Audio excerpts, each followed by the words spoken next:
रात का समय था। चारों तरफ सन्नाटा पसरा। गांव के पास का एक पुराना कब्रिस्तान वीरान पड़ा था। लोग कहते थे कि वहां जाने वाला कभी वापस सही सलामत नहीं लौटता। राहुल, जो शहर से नया नया गांव आया था, इन बातों को अंधविश्वास मानता था। उस रात उसने अपने दोस्त से शर्त लगाई कि वह कब्रिस्तान जाकर दिखाएगा। राहुल हाथ में टॉर्च लिए कब्रिस्तान के जंग लगे लोहे के दरवाजे के पास पहुंचा और दरवाज़ा अपने आप चर चर की आवाज़ करता हुआ खुल गया। ठंडी हवा का झोंका राहुल से टकराया। उसके दोस्त ने दूर से ही देखा और चिल्लाया, राहुल वापिस आ जा, वापस चल। पर राहुल मुस्कुराते हुए अंदर चला गया। उसके दोस्त ने आखिर ऐसा क्या देखा था, ये जानने के लिए आपको पूरी स्टोरी देखना पड़ेगा। और ऐसे इंटरेस्टिंग वीडियो के लिए हमारे चैनल को सब्सक्राइब कीजिए और लाइक शेयर। अंदर खूब अंधेरा, टॉर्च की रोशनी के सिवा कोई रोशनी नहीं, और आज चांद भी बहुत कम रोशनी के साथ था। टॉर्च की रोशनी टूटी हुई कब्रों पर पड़ी। कुछ परछाइयाँ उसे लग रही थी मानो कि कोई खड़ा है। अचानक पीछे से पत्तों के दबने की आवाज़ आई, जैसे कोई उसका पीछा कर रहा है। राहुल ने मुड़कर देखा, कोई नहीं। उसका दिल जोर जोर से धड़कने लगा। राहुल आगे बढ़ा तो एक पुरानी कब्र पर उसे सफ़ेद कपड़ों में एक औरत बैठी नजर आई। उसके बाल खुले थे और चेहरा सूखा हुआ था। राहुल की सांसें अटक गई। उसने हिम्मत कर कर पूछा, कौन हो तुम और तुम यहाँ क्या कर रही हो? धीरे धीरे औरत ने अपना चेहरा उठाया। आंखें लाल थी और होठों पर खून। औरत अचानक खड़ी हुई और भयानक आवाज़ में चीख पड़ी। पूरा कब्रिस्तान गूंज उठा। राहुल के हाथ से टॉर्च गिर गई। पीछे से कई कब्रें जैसे हिलने लगे हों, मानो उनमें से कोई बाहर आने की कोशिश कर रहा था। राहुल चीखता हुआ दरवाजे की ओर दौड़ा, लेकिन दरवाज़ा अपने आप बंद हो गया। राहुल ने दरवाज़ा धकेलने की पूरी कोशिश की, तभी पीछे से ठंडी उंगलियों ने उसके कंधे को पकड़ लिया। उसने डर से पीछे देखा। वही लाल आंखों वाली औरत उसके बिल्कुल पास खड़ी थी।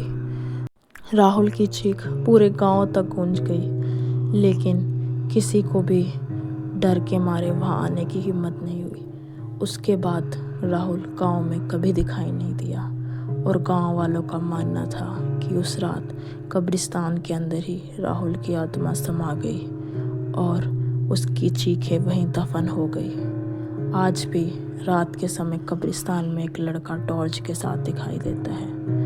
राहुल के गायब होने की खबर पूरे गांव में फैल गई। लोग कहते हैं कि राहुल की आत्मा वहीं भटकती है। राहुल का दोस्त अमित इस बात को मानने को तैयार नहीं था। उसे विश्वास था कि राहुल जिंदा है और वो किसी मुसीबत में फंसा है। अमित ने अपने दो दोस्त सुनील और विक्रम को मनाया कि वो तीनों मिलकर राहुल को ढूंढेंगे। तीनों के हाथ में टॉर्च और पवित्र जल की बोतल थी। के बुजुर्गों ने उन्हें चेतावनी दी, जो भी करो रात को कब्रिस्तान मत जाना, लेकिन उन्होंने किसी की नहीं मानी। आधी रात को तीनों दोस्त कब्रिस्तान की ओर बढ़े। रास्ता वीरान और सुनसान था। कुत्तों के भौंकने की आवाज़ और उल्लू की गूंज सुनाई दे रही थी। जैसे ही वो कब्रिस्तान के पास पहुंचे, ठंडी हवा का झोंका चला और अचानक सभी की टॉर्च झिलमिलाने लगी।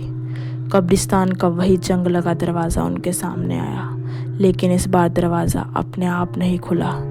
अमित ने हिम्मत जुटाकर उसे धक्का दिया तो दरवाज़ा चर की आवाज़ करते हुए खुला।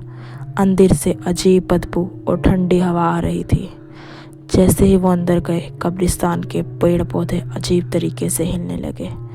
उन्हें लगा कि कोई उनके पास खड़ा है। सुनील ने कहा, मुझे लग रहा है कि कोई हमें देख रहा है। अचानक एक कब्र से कर्र की आवाज़ आई। मिट्टी हिल रही थी, जैसे अंदर से कोई बाहर आने की कोशिश कर रहा हो। अचानक कब्रिस्तान के बीचों बीच राहुल की आवाज़ आई, बचाओ, मुझे बचाओ। तीनों के पैरों तले जमीन खिसक गई। अमित चिल्लाया, राहुल तू कहाँ है? आवाज़ आती रही, पर सामने कोई नज़र नहीं आया। विक्रम ने अचानक देखा, एक औरत सफ़ेद कपड़ों में कब्र पर खड़ी थी। उसकी आंखें लाल और बाल खुले। वो हाथ में राहुल का गिरा हुआ टॉर्च पकड़े थी और मुस्कुरा रही थी। वो धीरे धीरे उनकी तरफ आगे बढ़ी। तीनों भागकर दरवाजे की ओर दौड़े, लेकिन दरवाज़ा फिर अपने आप बंद हो चुका था। औरत की आवाज़ गूंजी, अब तुम सब यही रहोगे हमेशा के लिए। दरवाज़ा बंद होते ही तीनों दोस्त अंदर फंस गए। अचानक हवा में बदबू और ठंडक और भी तेज़ हो गई। चारों तरफ अजीब फुसफुसाहट गूंजने लगी, मानो सैकड़ों लोग धीरे धीरे कुछ बोल रहे हो। अमित ने महसूस किया कि ज़मीन उनके पैरों के नीचे धीरे धीरे धंस रही थी, जैसे वो किसी दलदल में खड़े हों। अचानक धुंध के बीच एक धुंधली परछाई दिखी। वो राहुल जैसी लग रही थी।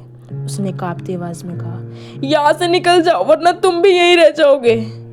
जैसे ही अमित पास गया, वो परछाई धुएं में बदलकर गायब हो गई, जैसे राहुल उन्हें चेतावनी दे रहा हो। अचानक कई कब्रें खुद ब खुद हिलने लगी। कंकाल और अधमरे शरीर उनमें से बाहर निकलने लगे। उनकी खाली आंखों से नीली रोशनी चमक रही थी। विक्रम डर के मारे चीख पड़ा और सिनोल वहीं बेहोश होकर गिर गया। वही लाल आंखें वाली औरत कब्रिस्तान के बीच खड़ी थी। उसकी आवाज गूंजी, जो यहाँ आता है उसकी आत्मा मेरी होती है। राहुल साहब मेरा है और अब तुम सब भी। उसके चारों तरफ काली आंधियां जैसे लपटे घूम रही हों। अमित ने कांपते हाथों से उस पवित्र जल की बोतल निकाली और उस औरत पर फेंका। कुछ बूंद पड़ते ही वो औरत चीख पड़ी। उसकी चमड़ी जलने लगी और वह पीछे हट गई, लेकिन साथ ही पूरा कब्रिस्तान और भी ज्यादा डरावना होने लगा। अचानक कब्रिस्तान की दीवारों का एक हिस्सा गिरा और उसमें से अंधेरे की एक रहस्यमय रास्ता दिखा। अमित ने विक्रम को हटाया और कहा, यहीं जाना होगा हमें और यही हमारे बचने की उम्मीद है, चलो जल्दी। लेकिन उस रास्ते से भी डरावनी कराहने की आवाजें आ रही थी। तीनों उस रास्ते की तरफ दौड़े, लेकिन पीछे कंकाल और सफेद औरत की छाएं उनका पीछा करने लगी। उनके कदमों की आवाज और कराहे गूंज रही थी। अमित ने महसूस किया कि यह रास्ता शायद सीधे कब्रिस्तान से बाहर नहीं बल्कि और गहराई में ले जाया जा रहा है। रास्ता अंदर जाकर एक लंबी सुरंग में बदल गया। दीवारों पर पुराने मंत्र लिखे थे। विक्रम ने डरते हुए कहा, यह जंगल तो किसी और दुनिया में ले जा रहा है। लेकिन सुरंग के अंत में हल्की सी लाल रोशनी चमक रही थी। सुरंग कहाँ ले जाएगी? क्या वह राहुल की सच्चाई को मिलाएगी या गहरे भयवता को? यह रहस्य भी बाकी है। आखिर क्या है उस कब्रिस्तान में छिपा राज? ये जानने के लिए आपको वीडियो का पूरा देखना होगा। सुरंग के अंत में जो लाल रोशनी दिख रही थी, वहां पहुंचकर तीनों दोस्त चौंक गए। दीवानों पर अजीब से रक्त लिपि से मंत्र लिखे थे और बीच में एक पत्थर का चबूतरा था, जिस पर पुरानी लोहे की जंजीरें पड़ी थी। जंजीरों से खून टपक रहा था, मानो अभी अभी किसी को बांधा गया हो। अचानक उस चबूतरे पर राहुल का शरीर दिखाई दिया। उसकी आंखें बंद थी और उसके चेहरा फीका पड़ चुका था। वो बेहोश लग रहा था। ऐसा लग रहा था जैसे उस पर अभी कोई क्रिया करने वाला हो। उसके चारों ओर लाल गोला था, लेकिन उसकी छाती धीरे धीरे हिल रही थी, यानी वह जिंदा था। अमित चीख पड़ा, राहुल तुझे लेने आए हैं, उठ। जैसे ही अमित ने राहुल को छूने की कोशिश की, अचानक उसका हाथ चलने लगा। जंजीरें अपने आप तेज हवाओं के साथ हिलने लगी। विक्रम ने घबरा कर कहा, यह कोई साधारण जंजीरें नहीं अमित, यह तांत्रिक बंधन है। तभी सुरंग से जोरदार हवाएं चलने लगी और वह सफेद औरत वहां प्रकट हुई। अब उसका चेहरा और भयानक हो गया था। आंखें लाल की जगह काली हो गई थी और मुंह से काला धुआं निकल रहा था। उसने चिल्लाकर कहा, यह आत्मा मेरी है, तुम सब उसे छुड़ा नहीं सकते। दीवारों पर खुद मंत्र अपने आप चमकने लगे। सुनील ने कांपते हुए मंत्रों को जोर से पढ़ना शुरू किया। जैसे जैसे वो मंत्र पढ़ता गया, औरत की चीखें तेज होती गई और पूरी सुरंग खुद ब खुद हिलने लगी। अचानक चबूतरे के नीचे से खून का फवारा फूट पड़ा।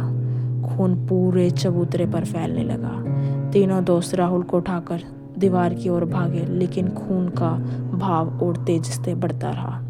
अचानक अमित को महसूस हुआ कि जिस राहुल को वो उठा रहे हैं उसका चेहरा बदल रहा है। धीरे धीरे वह शव भूतिया औरत के चेहरे में बदलने लगा। औरत उसके कंधों पर झूल कर हंसने लगी, मूर्खो तुम फंस गए हो, किसे ले जा रहे हो?